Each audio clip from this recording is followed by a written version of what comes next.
One thing that became apparent early on is the connection between damaged environments and human poverty.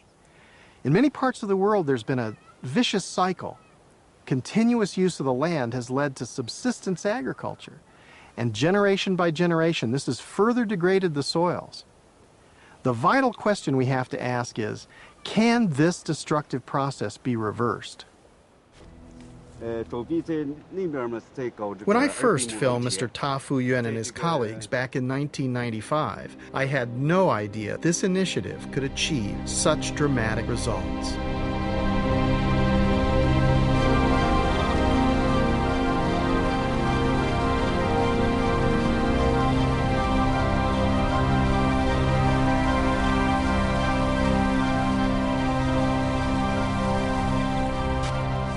The effort that people put into converting their slopes into terraces has resulted in a marked increase in agricultural productivity.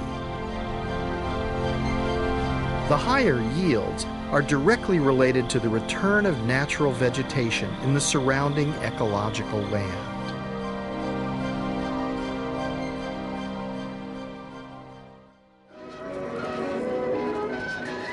As a result of its success, the lessons learned from the Loess Plateau rehabilitation are now being applied all over China. But could such projects work elsewhere in less centrally controlled societies, with fewer resources and different soils?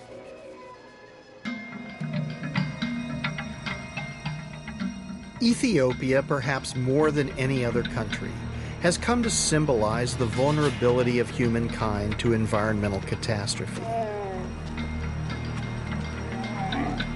This is a country whose problems have been increased by war and civil conflict.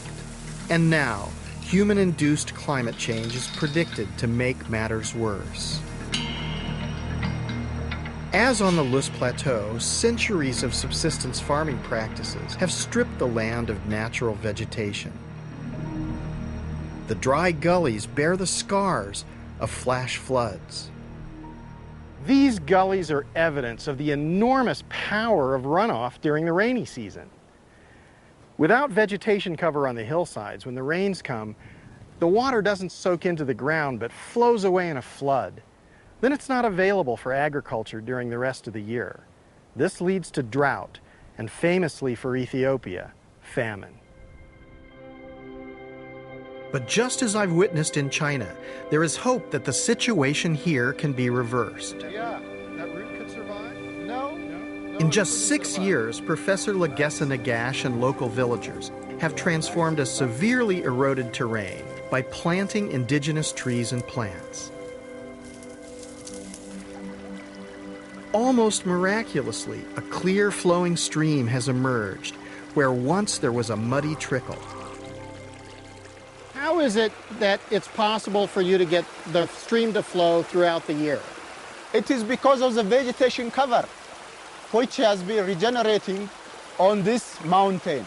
This water is maintained in the landscape because as soon as rain falls on the canopy on this vegetation, that rain then infiltrated gradually into the ground, ending up with this steady flow of this river.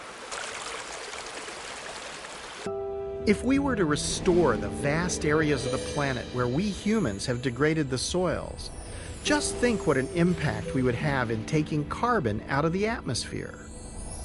As much as 1/4 of the world's land mass has been degraded, and much could be rehabilitated in the way we have seen on the Loess Plateau.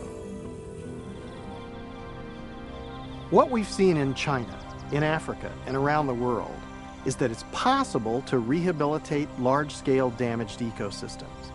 If we can transfer the capital, the technology, and empower the local people to restore their own environment, it'll have enormous benefits.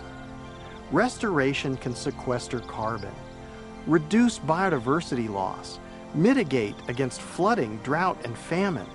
It can ensure food security for people who are now chronically hungry. Why don't we do this on a global scale?